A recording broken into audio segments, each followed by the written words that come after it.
السلام عليكم ورحمة الله وبركاته. الحمد لله وكفى وسلام على عباده الذين اصطفى، أما بعد، فأعوذ بالله من الشيطان الرجيم. بسم الله الرحمن الرحيم. وننزل من القرآن ما هو شفاء ورحمة للمؤمنين. صدق الله العظيم.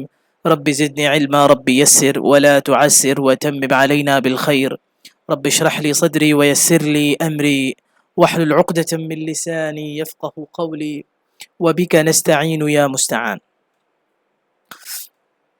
আলহামদুলিল্লাহ, আজকে আমরা লেসন 3 পড়ব ইনশাআল্লাহ।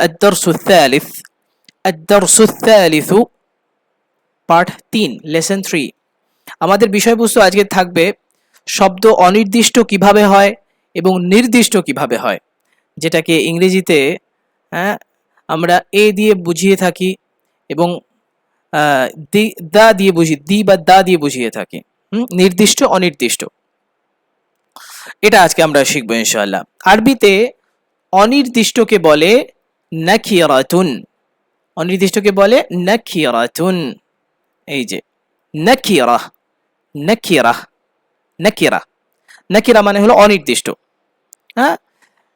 নাকিরা যাকে চেনা যায় না, যাকে আমরা চিনতে পারি না। কবরের আযাবের ফেরেশতাকে কি বলে? মুনকার, কবরে প্রশ্ন করার জন্য যারা আসবে ফেরেশতাদেরকে মুনকার নাকির। ওই রকম এই শব্দের মূল এই শব্দ থেকেই বের হয়েছে আর কি, মূলত এই শব্দগুলো নাকিরা। একই শব্দ, একই শব্দ মানে একই উৎস থেকে বের হওয়া শব্দ এগুলো। নাকিরা, মুনকার এবং নাকির ইত্যাদি। নাকিরা, নাকিরা মানে অনির্দিষ্ট, অনির্দিষ্ট। আর মারিফা মানে নির্দিষ্ট। মারিফা মানে নির্দিষ্ট। মারিফাতুন, মারিফাতুন মানে নির্দিষ্ট, যেটা জানা আছে, নির্দিষ্ট জানা আছে। আর নাকিরাতুন মানে অনির্দিষ্ট, যেটা জানা নেই। এবার আসুন কিভাবে একটু আমরা দেখব। দেখুন, একটা শব্দ আমাদের কাছে আছে বাইত। কি শব্দ আছে? বাইত মানে বাড়ি, বাইত। এখন এই বাইত শব্দটাকে যদি আমি অনির্দিষ্ট করতে চাই বা নাকিরা করতে চাই, তাহলে কি করতে হবে? এর শেষে তানবিন লাগাতে হবে। দেখুন, বাইতুন শেষে তানবিন লাগালে কি হয়ে যাবে? অনির্দিষ্ট হয়ে যাবে, নাকিরা হয়ে যাবে, অনির্দিষ্ট, নাকিরা। শেষাক্ষরে তানবিন যুক্ত করলে ওই শব্দটা কি হয়ে যায়? নাকিরা, অনির্দিষ্ট, অনির্দিষ্ট। যেমন বাইতুন মানে কি? একটি বাড়ি। একটি বাড়ি কি নির্দিষ্ট না অনির্দিষ্ট? অনির্দিষ্ট, ঠিক আছে? অনির্দিষ্ট একটি বাড়ি। যখন একটি বাড়ি বলা হয় তখন কি হয়? এটা অনির্দিষ্ট হয়। তাহলে অনির্দিষ্ট বানানোর সিস্টেম শেষাক্ষরে তানবিন লাগানো, শেষাক্ষরে তানবিন লাগানো, একদম সহজ। এইবার এটা তো আমরা এতদিন পড়ে এসেছি। এবার আসুন, আচ্ছা, এই বাইতুনের অর্থ কি? বাইতুনের অর্থ একটি বাড়ি। A house, a house, a house, একটি বাড়ি, একটি বাড়ি অর্থ। ইংরেজিতে এ দিয়ে বলা হয়। এ মানে হলো একটি, অনির্দিষ্ট।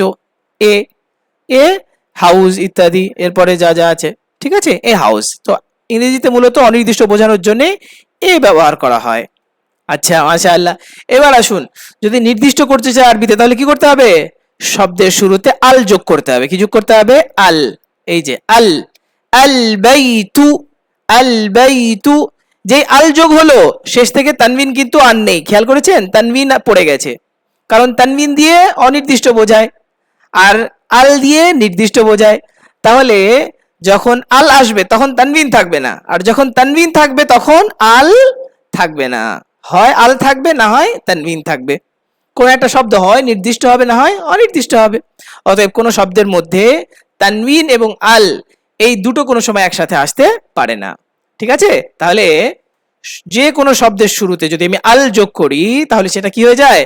নির্দিষ্ট হয়ে যায়, আল। আর তখন আল যোগ করার পরে শেষ থেকে তানবিন, শেষে তানবিন লাগানো যায় না। যেমন আল বাইতু, এক পেশ আছে, এখানে তানবিন নেই। দুই পেশ না, এক পেশ। আল বাইতু, এক পেশ। আল বাইতু বাড়িটি, আল বাইতু বাড়িটি। বাড়িটি যখন বলা হয় তখন অবশ্যই নির্দিষ্ট সেন্সে বলা হয়। যখন আমি বলছি বাড়িটা অনেক সুন্দর, তো যাকে বলছি সে বুঝতে পারছে, সে জানে কোন বাড়িটার ব্যাপারে কথা বলা হচ্ছে। অতএব বাড়িটি, এই টি দিয়ে কি করা হয়? নির্দিষ্ট করা হয়। এর জন্য ইংরেজিতে কি ব্যবহার হয়? দি ব্যবহার হয়। তাই দি বা দা দুই ভাবে বলা যায়, ভাওয়েল আর কনসোনেন্টের পার্থক্যে, সেটা আমরা জানি। আলহামদুলিল্লাহ, বাড়িটি, the house, the house, the house. আল বাইতু, আল বাইতু, আল বাইতু, মাশাআল্লাহ। তাহলে বাইত, বাইত মানে কি? বাড়ি। এই বাড়ি এটাকে দুই ভাবে আমরা বলতে পারি, একটা হলো অনির্দিষ্ট বা নাকিরা করে, আর একটা হলো নির্দিষ্ট মারিফা করে, মারিফা বা নির্দিষ্ট করে। অনির্দিষ্ট করতে গেলে কি করতে হবে? তানবিন লাগাতে হবে, বাইতুন অনির্দিষ্ট। আর নির্দিষ্ট করতে হলে কি করতে হবে? শুরুতে আল লাগাতে হবে, যেমন আল বাইতু, আল বাইতু, আল বাইতু। মাশাআল্লাহ। এবার আসুন আমরা তিনটা উদাহরণ দেখব নাকিরা এবং মারিফার। যেমন ধরুন বই, কিতাব, কিতাব মানে কি? বই। এখন এটাকে যদি আমি অনির্দিষ্ট বলি, অনির্দিষ্ট ভাবে কিভাবে হবে? কিতাবুন, একটি বই, কিতাবুন। আর যদি এটাকে নির্দিষ্ট করে ফেলি তাহলে কি হবে? আল কিতাবু, বইটি। আল লাগার সাথে সাথে দেখুন শেষ থেকে তানবিন পড়ে গেছে, তানবিন আর নেই। আল কিতাবু, বইটি, আল কিতাবু, বইটি, দা বুক, দা বুক। আচ্ছা, তারপর আসুন কলাম। কলাম মানে কি? কলম। তাহলে এটাকে যদি আমি অনির্দিষ্ট করতে চাই, নাকিরা, তাহলে কি হবে? কলামুন, শেষে তানবিন, দুই পেশ। কলামুন, একটি কলম। কলামুন নাকিরা, অনির্দিষ্ট। এটাকে যদি নির্দিষ্ট করতে চাই তাহলে কি হবে? আল কলামু, শুরুতে আল লাগালাম, শেষ থেকে তানবিন ফেলে দিলাম। আল কলামু, কলমটি, আল কলামু, কলমটি। মাশাআল্লাহ, আল কলামু, কলমটি। আলহামদুলিল্লাহ। এবার আসুন আসে জামালুন। জামালুন মানে কি? উট। জামাল, জামাল মানে উট। এই জামাল এর শেষে যদি তানবিন লাগিয়ে দিই তাহলে এটা হয়ে যাবে অনির্দিষ্ট।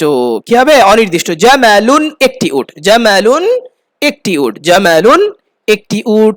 এবার এটাকে যদি আমি নির্দিষ্ট করতে চাই তাহলে কি লাগাবো? শুরুতে আল, আর শেষ থেকে তানবিন ফেলে দেব। দেখুন আল জামালু, আল জামালু, উটটি, আল জামালু, উটটি। তাহলে আজকে আমরা মূলত পড়লাম নির্দিষ্ট আর অনির্দিষ্ট, শব্দকে নির্দিষ্ট বানানোর উপায় আর অনির্দিষ্ট বানানোর উপায়। শব্দকে অনির্দিষ্ট বানানোর জন্য আমরা শেষে তানবিন, দুই পেশ ব্যবহার করব, দুই পেশ তানবিন ব্যবহার করব। আর শব্দের কি বলে, শব্দকে নির্দিষ্ট বানানোর জন্য শুরুতে আমরা সেই শব্দের শুরুতে আল যোগ করব, আল, আর শেষ থেকে তানবিন ফেলে দেব। তাহলে আল কিতাবু, আল কিতাবু, এইভাবে করে হবে। আল কলামু, আল জামালু, এইভাবে করে হবে। আল বাইতু। তাহলে আজকের মূল পড়া আমাদের মূলত মারিফা এবং নাকিরা, বা নাকিরা এবং মারিফা। নাকিরা, মারিফা। নাকিরা মানে অনির্দিষ্ট, আর মারিফা মানে নির্দিষ্ট। জাযাকুমুল্লাহু খাইরান, শুকরান জাযীলান লাকুম, ওয়া ইলা লিকাইল কাদিম ইনশাআল্লাহ, মা আসসালামা। আসসালামু আলাইকুম ওয়া রাহমাতুল্লাহি ওয়া বারাকাতুহু।